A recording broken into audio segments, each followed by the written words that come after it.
What is up? Happy Thursday, Wednesday. What day of the week is it, Zeno? Welcome on into Let's Bet It. Lauren Jabara here with Mark Zeno. It's going to be a busy day today because we're talking golf, we're talking hockey. But before we do, Rob Gronkowski officially announced his retirement again. Yeah. Do we think that he's going to come back halfway through the season when Tom Brady gives him a phone call and is like, hey, come on back? It's always a realistic possibility. Like, you'd be foolish to turn around and say absolutely not. But I think Gronk is officially set on retiring at this point in time. And you know, if he comes back, because he's not going to play with any other quarterback than Tom Brady, right? He's already said that. He's already stated that, and that's fine. If he's going to come back, I don't know why he wouldn't play the whole season, or at least start the season on the PUP list or whatever it may be. He's like, I kind of got a variety of options just to play the last half of the year and see where they are, kind of deal. But I don't think he does things that way, right? Like, Gronk doesn't care about the money. He's one of the few guys who, if you know anything about him, he's stashed all of his money. He hasn't spent any of it. He's, as much as he looks like he's this lavish party guy, he's really not. He's actually very frugal. So he doesn't need the money per se. He certainly loves playing, but you know, this is a situation for Gronk, I think, that when push comes to shove, I would bet him probably not coming back, but it wouldn't exactly shock me if he did. Yeah, I agree too. I mean, who knows, week 8, Tom Brady could be calling and be like, hey, man, like, come on back. Let's win another Super Bowl. Let's see what we can do. Yeah. Who knows what's going to happen? But Gronk, 33 years old, announced his latest retirement, so he is no longer in the NFL. Gronk, but never forgotten. You know what I mean? Greatest tight end ever. Not even close. Thank you. Appreciate that. We got a lot to get to today. First of all, our Better Up segment. Quite a few games on the slate today. I'll actually be working the Atlanta Braves game later tonight, so that'll be fun. I'm really excited. It's my first game working at Truist, so I'm really pumped about that. But we're going to break down what we're seeing with some of these MLB games tonight. We got some props, some YRFIs, maybe some NRFIs if you're lucky. And then we have the PGA Travelers Championship with Diane Knox Balas. She has won 2 straight outright winners 2 weeks in a row, 3 total. She does it again. She is red hot right now, so she's going to give us the red hot picks for the Travelers Championship this weekend. Get her thoughts on the Live Series as well, with Brooks Koepka leaving the PGA Tour, going to the Live Series, and what she's kind of expecting with that. And then obviously NHL, we got Game 4 at Amalie Arena in Tampa Bay with our friend Nick Alberga from NHL Fantasy on Ice podcast. We're going to be having him on, getting some of his picks. So without further ado, Mark Zeno, let's get into it. Let's bet it. First of all, our MLB segment.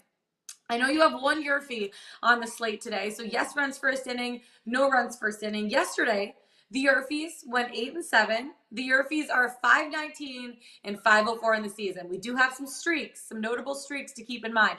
The Royals have 3 straight YRFIs, and they've hit 8 of their last 11 YRFIs. The Phillies have 4 straight no runs first inning and have had no runs first inning in 6 of the last 7. But you're going a separate way with your yes run first inning, Zeno. Lay it on me. Who's scoring a run in the first? Well, I have to say that I've kind of needed a pause on NRFIs as I've gone ice cold as of late. So let's look it happens to all of us.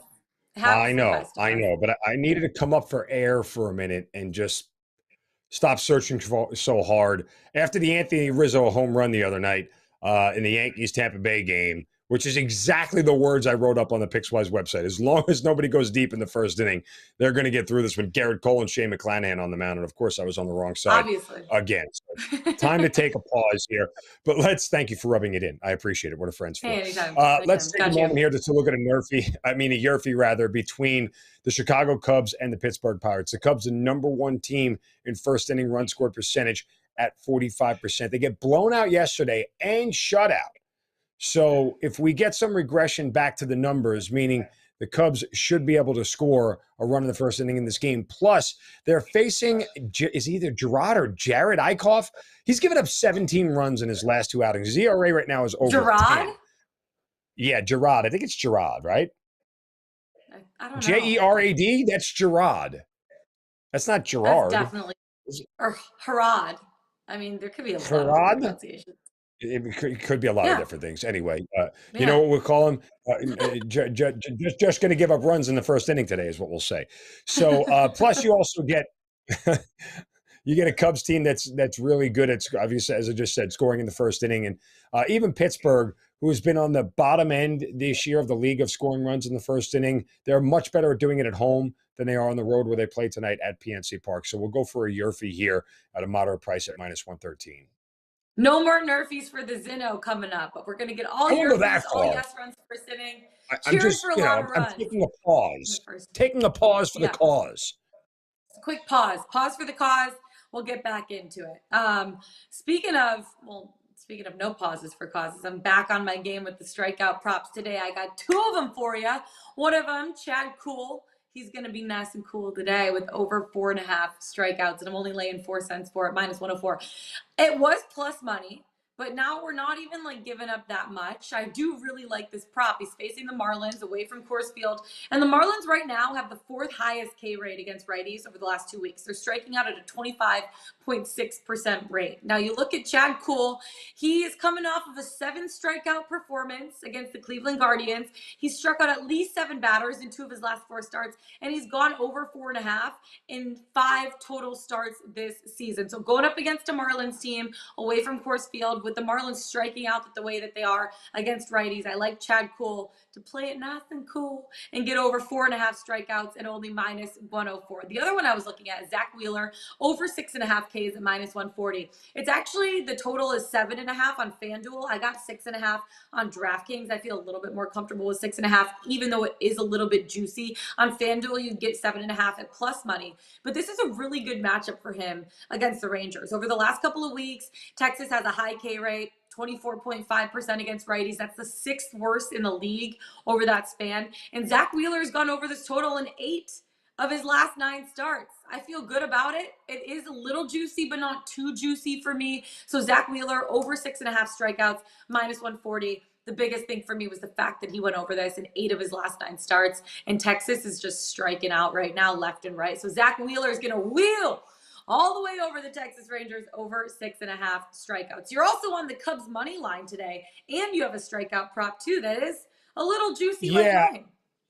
It is, but let's look at the Cubs money line first, because it's sort of correlating in the sense that I think the Cubs will bounce back again after being shut out yesterday. The Pirates are not that good of a team that they should be going and shutting anybody out and winning games 7-0. So hope for a little baseball regression here. But the Cubs are also starting Keegan Thompson, their most reliable and most consistent starter on the year. And I mentioned already what Gerard Eichhoff is. So you get a better pitching matchup and a better offense in Chicago. So with a very low price on the money line here at -120, it's worth it to sort of correlate the bets and gamble on the Cubs to win the game outright as well.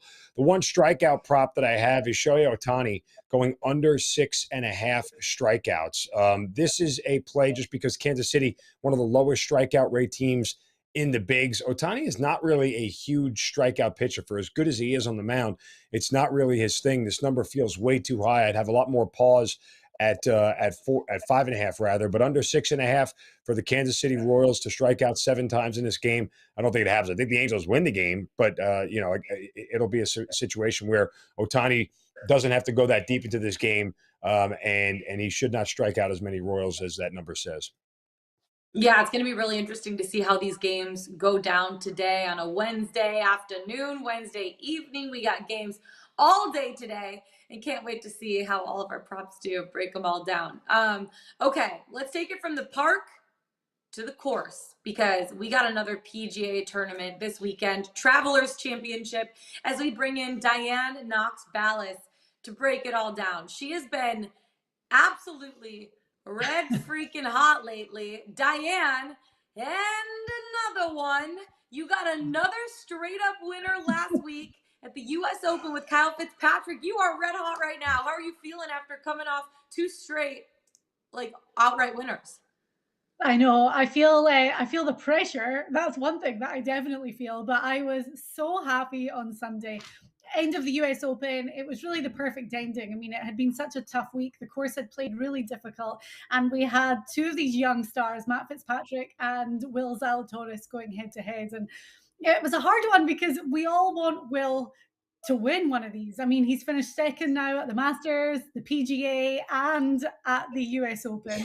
And it's heartbreaking for him, but he is going to cross the line soon. And this was the first win that Englishman Matt Fitzpatrick had on US soil. So a huge one for him. You know, veteran caddy, had never won a major. So it was just a great storybook ending. Seriously, And I don't know why I Diane, just said Kyle Fitzpatrick. I 1,000% meant Matt Fitzpatrick. So that was good. Hey, it's Wednesday. We're doing our thing. Sorry, Zeno. Carry on, please. that's okay. Clearly, Diane, it's the pregnancy quotient with you that has allowed you to find such winners. I mean, I don't know if you hit this rate before you were with child, but clearly now that you are, you have such clairvoyance. It's got to be the baby. Great.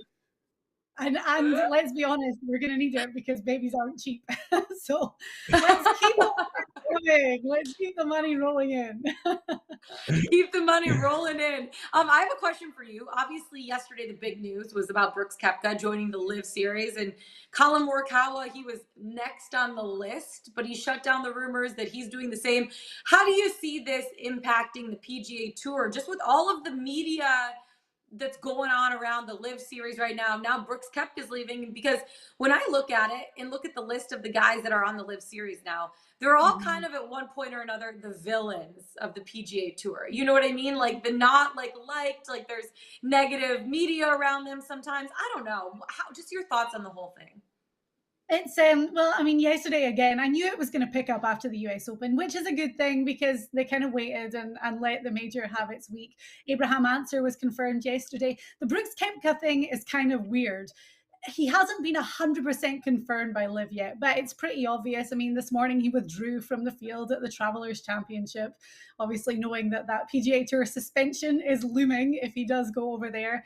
Colin Morikawa, they shut it down yesterday. His agent came out in the morning and said he's definitely not leaving the PGA Tour. Then Colin put on Twitter that he was staying put.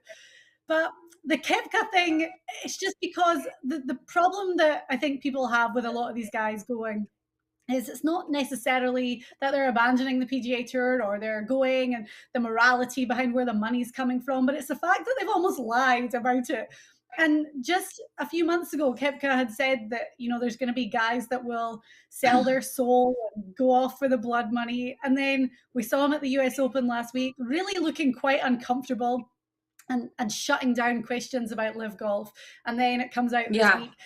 To me, the writing was on the wall when his brother, Chase Koepka, signed up, who has never, I mean, he played the Challenge Tour over in Europe. He's played in a couple of PGA Tour events, but has never really done anything. So you'd think, well, why would they sign Chase Koepka? Surely the deal was, hey, we'll help out little brother if big brother comes and plays for us later. So it's it's never ending. And I know that the PGA Tour, they had a big meeting for all the players yesterday at the Travelers. They were announcing some changes going forward.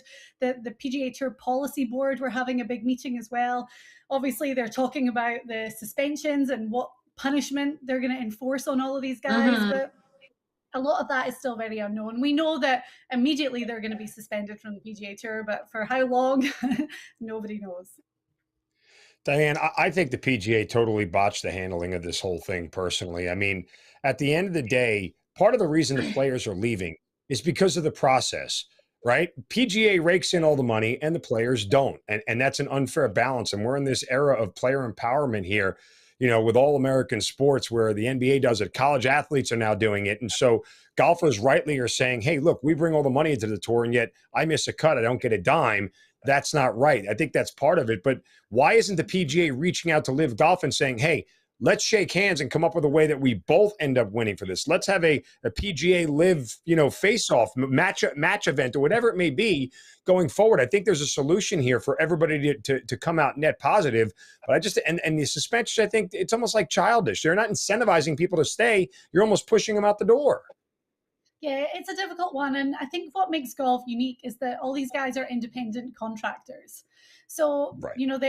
they when they're joining the PGA Tour, they know what they're getting into in that sense, that fine, if you miss the cut, you make no money. And I get it, that's tough. And then yesterday they announced that they were going to be introducing these 8 kind of super events with increased purses. And now there's talk, well, where was this fund sitting before when this money could have been readily available? Our players going to be asking questions. But I mean, if we're going down the route of asking where the money comes from, it's hard to have a bad word to say against the PGA Tour when you're comparing that to Live Golf. So I don't know. I don't know what the answer is. To be honest, I don't think the PGA Tour really know what the answer is right now. And there's going to be a legal battle. I mean, I think that's pretty obvious that lawyers are going to be involved on both sides. And are the PGA Tour really allowed to suspend players? Is it going to be a lifetime ban? All of this, it really does remain up in the air. I see your point, though, for sure. I don't know what the answer is. And I think we're past the point of there ever being a collaboration between PGA Tour and Live Golf. Yeah, I agree with that on that front.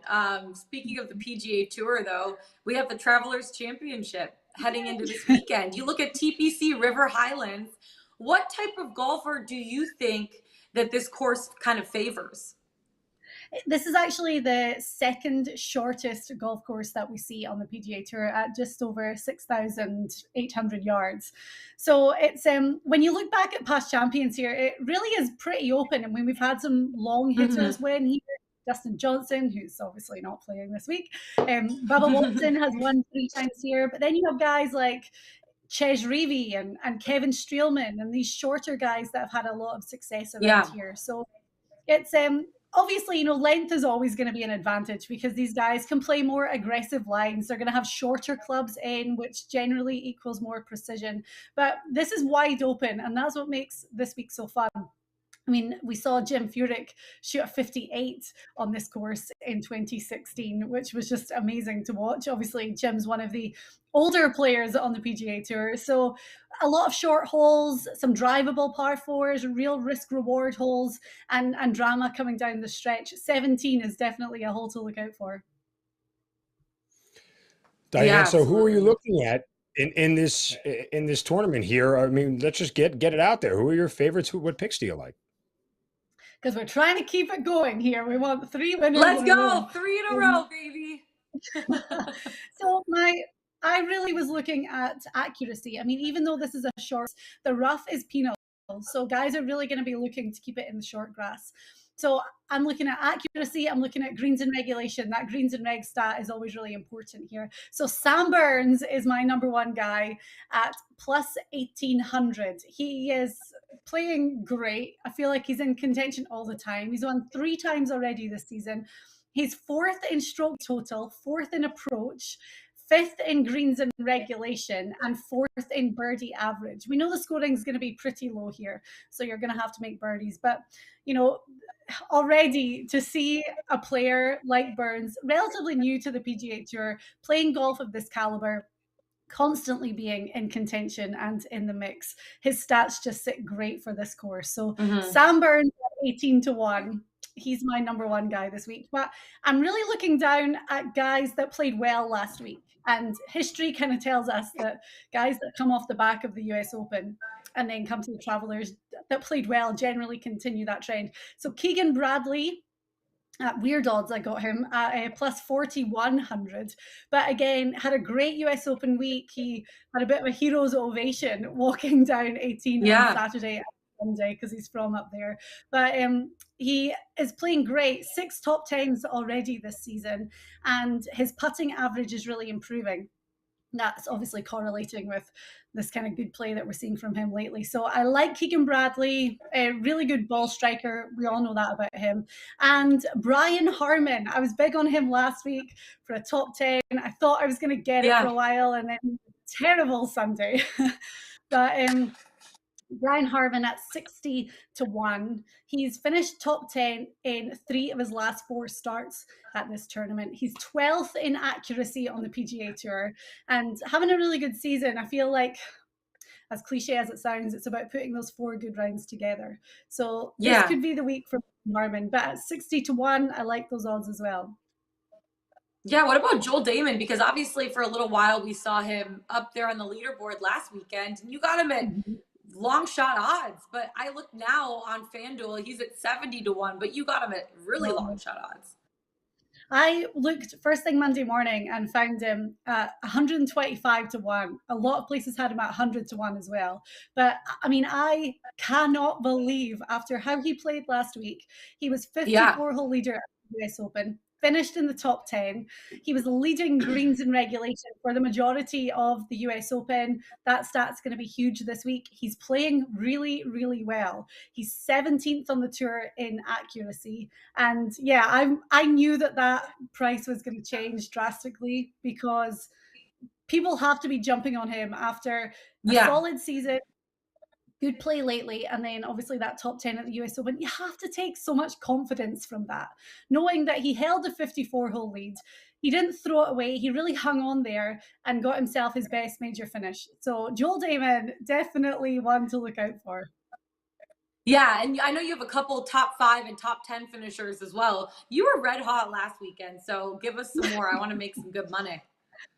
Well, again, these are guys that played well last week. Aaron Wise, I have him down top 5 at plus 900. He's one of these guys that he has real up and down spells. So when he's up, he plays well for a while, and then he kind of falls off the face of the leaderboard. But he finished runner-up at Memorial, opened really strong at the US Open. I mean, finished in a tie for 27th, which is very admirable, but 2 really strong opening rounds.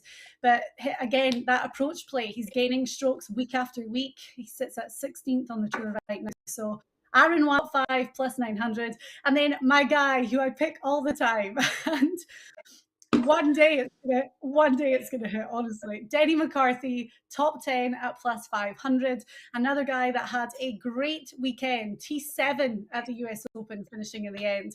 He finished T5 at Memorial. He's one of the best putters on the PGA Tour. We say that about him all the time. Kind of started the season a little bit slow in that, but oh my gosh, has been putting great. Playing really well overall. And again, going back to what I said about Joel Damon, the confidence that a guy like Denny McCarthy has to take from finishing tied 7th at the US Open, then going to a much shorter course, a much more predictable course. I really like Denny McCarthy for another high finish, top 10 at plus 500. Yeah, I have one more before we let you go. So a guy that you know very well, Russell Knox, won this event back in 2016. Do you think that your hot streak that you're going on these last couple of weeks, you have 3 outright winners throughout the entire PGA Tour, 2 from just the last 2 weeks, is that going to rub off on him on the course this weekend? What do you think? Oh, I hope so. I hope so. He won this tournament in 2016. And it's so funny because yesterday, it was his birthday yesterday. So we were talking on the phone. He's obviously up there, played a good practice round, and when he won the tournament, he ripped his hat off and like threw it like a frisbee into the crowd. So I said to him, I have watched it so many times. Yesterday, I just watched it on YouTube back to back.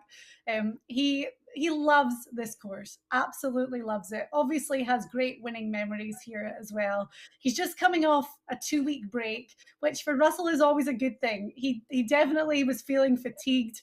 He chose not to play in the US Open qualifier so that he could actually have a good break, 2 weeks at home, get really refreshed. So he's got Travelers, then a week off, then he's heading over to play in our home Open, the Scottish Open. So there's a lot of good vibes for Russell right now. And I just don't want to pick him every week.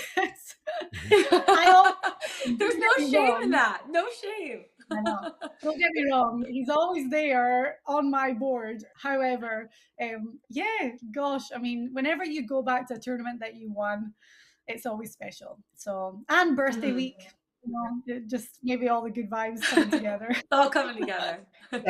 Diane, you talk so much about the players who have been playing well as of late, and I'm surprised you left Rory out of any of your picks anywhere. Is that just because there wasn't any value on him left, or what was the reasoning behind not looking at Rory? I think a little bit of fatigue for Rory, and that's why I didn't pick him this week. Obviously, he won the RBC Canadian Open, and when you win a tournament, there's a lot of extra stuff that comes with that. It's not like you get to win and grab the trophy and then leave the course and say goodbye. So for him, he had to do all the press obligations, everything that comes with winning, then had to go to the US Open and obviously contend, which he did for a long time. And it's a big week. Rory is kind of the poster child of the PGA Tour right now. And again, all the press obligations and the media attention that comes with that. I don't know. Maybe I read it wrong. Who knows? But I just think that a little bit of fatigue for Rory this week, which is why I didn't pick him. And I love the value of Sam Burns. Even though he is up there with one of the favorites this week, getting him at 18-1 compared to the lower odds of the likes of Rory and Scheffler, Justin Thomas. I thought if I'm going to pick a guy from the top bunch, I'm going with Burns. Yeah, I like it. And Diane, you've been red hot the last couple of weeks, so I don't think you're missing anything there. You know exactly what you're talking about. Thank you so much. Hopefully you get us another winner 3 weeks in a row, because third time is the charm. Diane Knox Balas, thanks so much for coming on. We'll talk to you over this weekend. Yeah, great, guys. Thank you. Have fun. Have a good one. Diane Knox Balas, and another one red hot with her golf picks over the last couple of weeks. 2 outright winners with Rory McIlroy, Matt Fitzpatrick. Hopefully we can make it number 3 this weekend. All right. Speaking of 4, not quite 3, we're moving on to game 4 of the NHL Stanley Cup final between the Tampa Bay Lightning and the Colorado Avalanche. And obviously I got my picks very wrong last game, but You know what? I don't know. This series is so hard to read. I thought an under would hit. I thought goaltenders would play well. Well, guess what? When Vasilevsky tightens up his game, Kemper doesn't have a good game. And then Frankie comes in and still can't stop pucks. What was your thoughts of game 3? I'm a loser. By the way, I owe at least a sticky note on my forehead on Friday on Let's Bet It of I'm a Loser. I was supposed to pay that up today and I forgot, but I did say that if the Tampa Bay Lightning win an overgame, let's say 6-4, which they won 6-2, that I would write across my forehead, I'm a loser, and I'm a loser. So I will pay up I'm on a loser Friday. Too, because I also bet the under for the 3rd straight time. Yeah, well, I mean, 3-0. I did say, and we did say, and we talked about a lot of different things, and again, the other thing I was surprised that Tampa Bay scored, 2 goals in the first period alone. I just, all of a sudden, Tampa Bay's offense just came out of nowhere. And by the way, I just would like to point out, you weren't wrong on your Darcy Kemper under saves on your POD the other day, but you got lucky. It's okay, better lucky than good. He got pulled. It made it right through the second period. It's a winner. I'm not mad at you for winning. I'm just mad you got lucky and I didn't. So there's that. But it's can I be petty for a moment? The only thing that really held to form of what we talked about is that if you had Tampa Bay as a dog plus 1.5, that was the best play that you could find it. And that was the smart play. One we kind of talked ourselves off of, because there was just no way we thought that Tampa Bay was going to be able to put that offensive outburst together. But that's kind of the way it shook out. Yeah, totally. It's really crazy to think. And I know we're going to have Nick Alberga on in a second. He's the co-host of the NHL Fantasy on Ice podcast. For me, I'm not betting another freaking under in this series. I am done with the under. I am over betting from now on. That's what's going to happen. But it is crazy to see Vasilevsky has been just phenomenal at home. He's 14-1 in his last 15 home playoff starts, 4-0 in his last 4 Stanley Cup final home games over the last 3 years. So It was crazy to me that he had those two massive right pad saves over JT Confer. And that's one of the reasons that I'm actually taking JT Confer over a half a point today at plus 154. I felt like he was robbed twice last game. He's been really, really phenomenal in this postseason. I mean, I know he's had 17 games played, but he's had 5 goals, 3 assists, 8 points. And they've come, he had an assist 2 games ago. He had a goal 5 games ago against Edmonton, and I just feel like he was robbed last game. He's going to be hungry to want to get one in this game today. But let's bring in Nick Alberga, chat a little bit more, because he's going to break it all down for us, some of his picks, what he's seen through 3 games of the Stanley Cup final. Let's bring in Nick Alberga from the NHL Fantasy on Ice podcast co-host. Nick, how are you today? Happy Wednesday. Thanks so much for having me, and I'm looking forward to Game 4 tonight, especially after the rebound from Tampa the other night.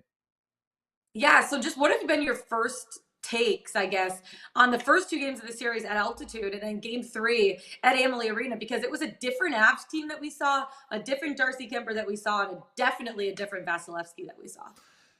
Yeah, I just think it's run consistent what we've seen so far here in the Stanley Cup playoffs. I think ultimately going into Game 3, Lauren, we hadn't seen Colorado lose a road game, if you can believe it. They were 7-0. That finally happens.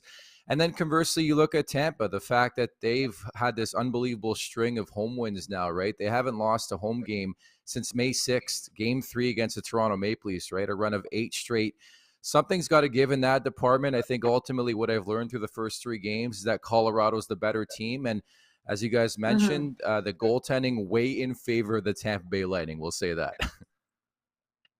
It's crazy. When you look at the way Tampa Bay has to come out in Game 4, in Game 3, obviously, look, their offense showed up in the first period. Is it pivotal for them to set the tone again offensively if they're going to win Game 4? For sure. Like, I think it's, and it's so cliche to talk about, but the first goal I think is monumental in moving forward, going in this series. And Colorado seems to have the upper hand in that so far in this series, as we know. But I just think you look at Tampa, there's a couple of determining factors. Among them is the injury status of some of their marquee players, right? Like, I think Braden Point at this point in time is doubtful once again. In my world, I think it's unlikely we see him again here in the Stanley Cup final. Nikita Kucherov left last game early. He's one of their marquee players as well. How healthy is he? Nick Paul got hurt last game, still managed to score a goal because hockey players. There's just way more questions for me when it comes to, the injury status of the big boys on Tampa than there is for Colorado. And we'll see if Nazem Kadri can get into this series as well. So from a Tampa perspective, it really was a Picasso, but let's not forget, like, they win 6-2, but still Colorado still manages to get 39 shots on goal, and Vasilevsky still needs to make 37 saves, right? Yeah, Vasilevsky absolutely came out and was phenomenal, especially his 2 right pad saves on JT Confer. He robbed him twice. Like, truly, some of those saves that he was making were the Vasilevsky that we're used to seeing, the Vasilevsky that was a Vezina Trophy candidate. You know what I mean? Like, he's been so good, but we have seen the goalies on both sides struggle at this point, and that was something that I was concerned about heading into the series. Can Darcy Kemper hold up for the Colorado Avalanche? Because Vasilevsky will steal games for the Lightning, but Kemper's not going to steal games for the Avs. And the under right now is 0-3. I said, I'm not betting another freaking under in this series. I am done with the under. Why do you think that we've seen so many struggles from the goaltenders on both sides? Well, first and foremost, I think Darcy Kemper's performance in Game 3 was comparable to, like, the poop emoji. You know when you send it on iMessage and you can send, like, the shuddering screen as well? Like, that was Kemper. Yep. I still can't get over the fact that Colorado might win a cup. They're 2 wins away from winning a Stanley Cup with average goaltending at best. But it just shows you how high-flying that team is. To answer your question, I'm right there with you. I'm taking a peek once again at the over 1.5 in the first period. That's hit 3 games in a row. And the over 6 in general. I called the over 6 or the total 6 a reckless number. I will continue to say it's a reckless number, although I think a lot of people in the betting community suggest, hey, we're in for an under at some point in time. I just don't think it happens tonight. I think an important thing to look at is Andrei Vasilevsky gets better and better as the series goes on.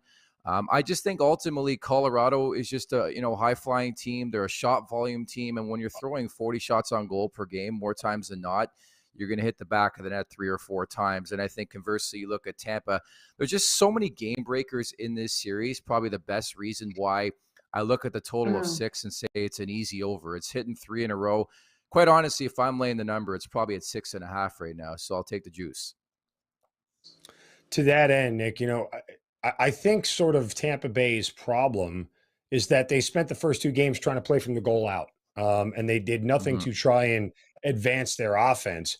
I don't know that I necessarily saw a philosophical change in that, but I think that's where the under is coming from because that's Tampa Bay's style. They're not going to try and advance the puck. They'll sort of lull you to sleep defensively, wait for you to make a mistake, and take advantage. Well, I think you're bang on with that assessment. I think what we're looking for is chasing the game, which I think a lot of teams do that, as Lauren would know, against the Colorado Avalanche. They just always Yeah, have the Yeah. puck. You look at Cale Makar, wins the Norris Trophy last night as the league's top so defenseman. fast. Guys, Nathan McKinnon is so due. Like, I think if you want to look at some props, I'm looking at McKinnon over 4.5 shots on goal. He's hitting 5 in the Mhm. last 6. The guy just loves shooting the puck, and he hasn't scored. So I'd look at the anytime goal as well.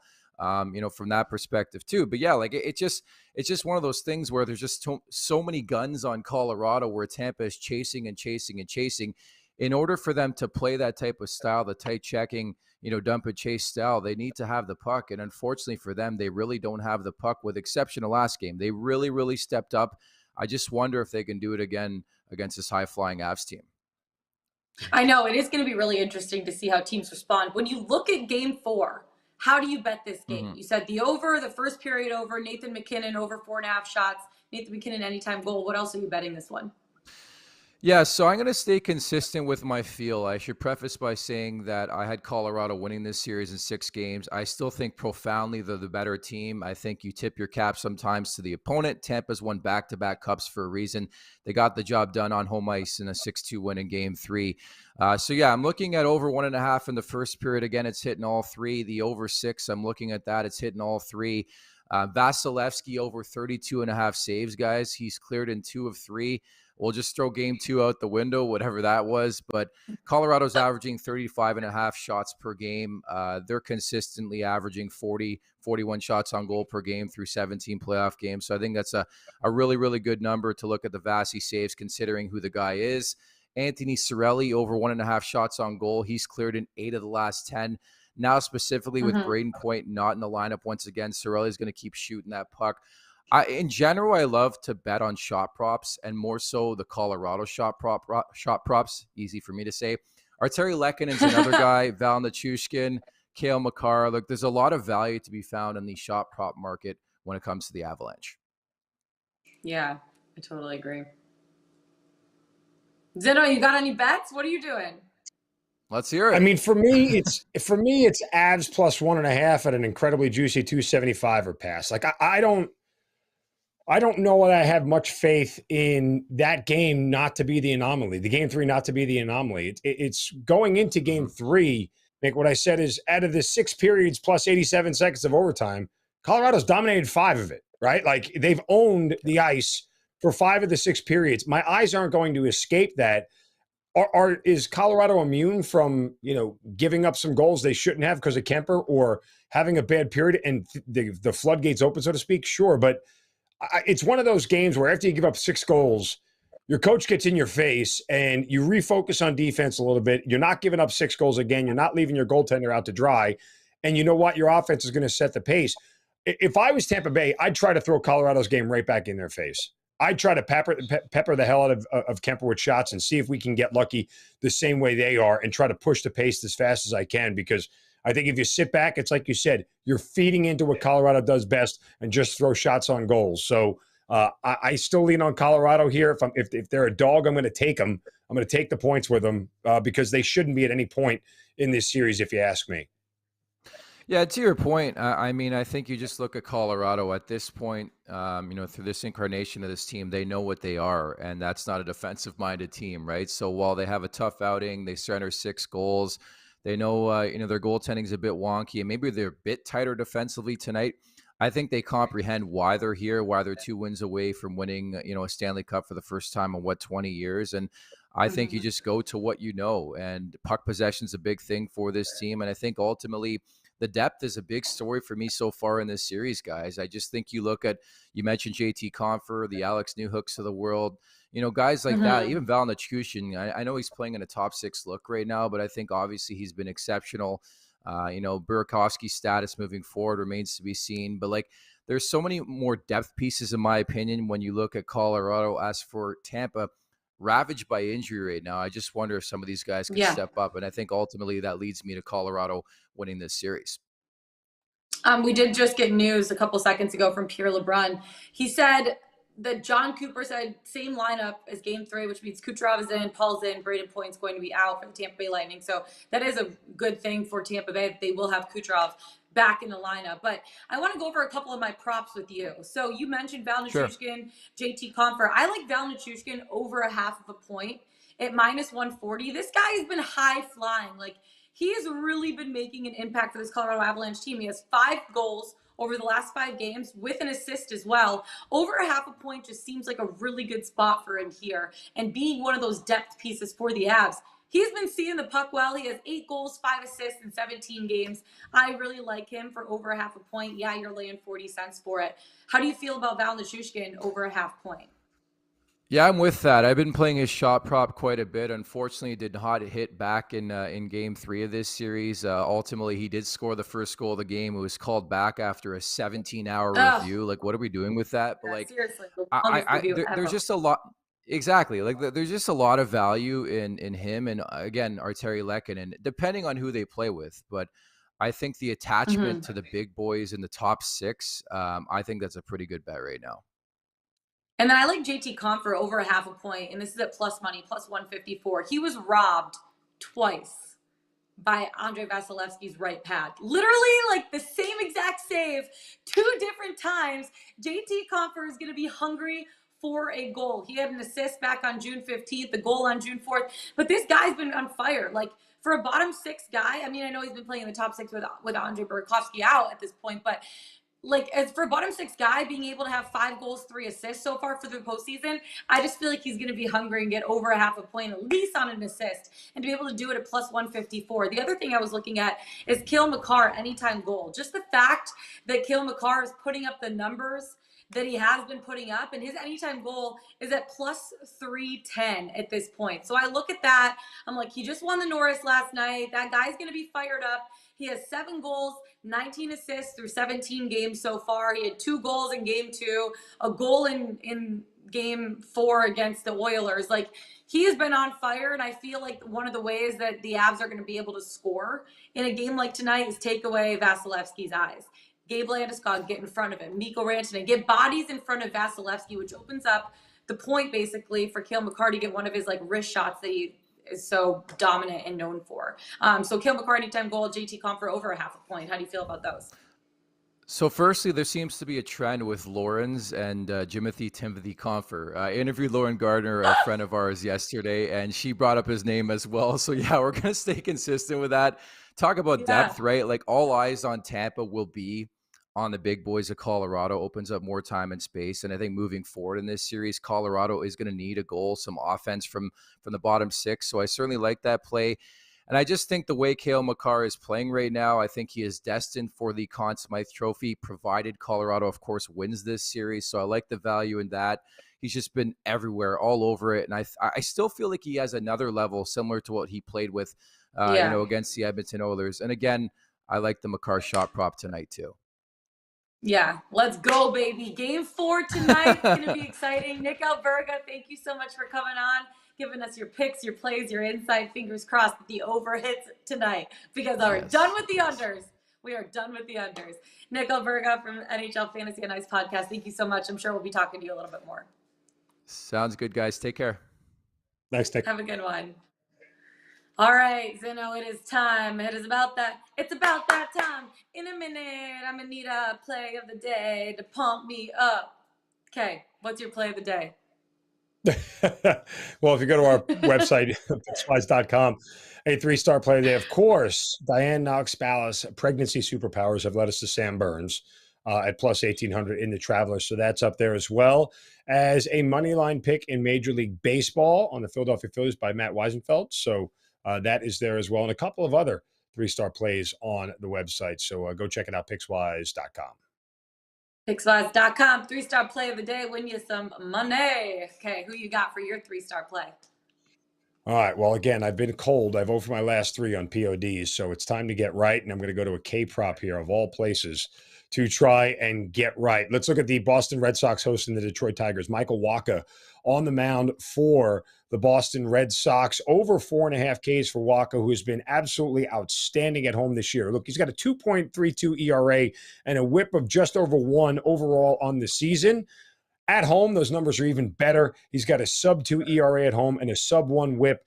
This is a guy who's going up against a Tigers team that strikes out the 5th most times per game on the road this year of any team in Major League Baseball. We get a low number and a favorable price here for Michael Wacha to get over 4.5 Ks at Fenway. Waka Flocka Flame, baby. Let's go. Speaking of flames, I want there to be flames on that hockey puck tonight because my bet of the day is over 6. For 2 reasons and 2 reasons only. Number 1, it's at plus money. Well, even money, basically. It's at plus 100. Number 2, I am not betting another under in this freaking series. That is why. The over is 3-0. The goaltending of Darcy Kuemper is absolute dumpster fire right now. I think Tampa Bay is going to be scoring some goals. And then the Avs are just phenomenal offensively. I know Vasilevsky's been playing really well, especially at home. He's 14-1 in his last 15 home playoff starts, 4-0 in his last Stanley Cup home, last 4 Stanley Cup home games. But there is going to be a little bit of regression for him because the Avs are still peppering him with shots, 30-plus shots on goal. Darcy Kuemper, if he plays the way he is himself, Tampa Bay is going to get the over themselves. But I do like the over 6. If 6 hits, it pushes. If 7 goals are scored, great. And I see an empty netter kind of putting us over with the backdoor cover towards the end of the game there. So over 6 plus 100. No more betting the unders on this series. Let's freaking go, baby. That is it for us today. Find us on the Pickswise YouTube channel. Go to Pickswise.com. Follow us on Twitter. Mark Zinno. I'm Lauren Jabara. Best of luck tonight, you guys. We'll see you tomorrow. Let's get it. Let's bet it.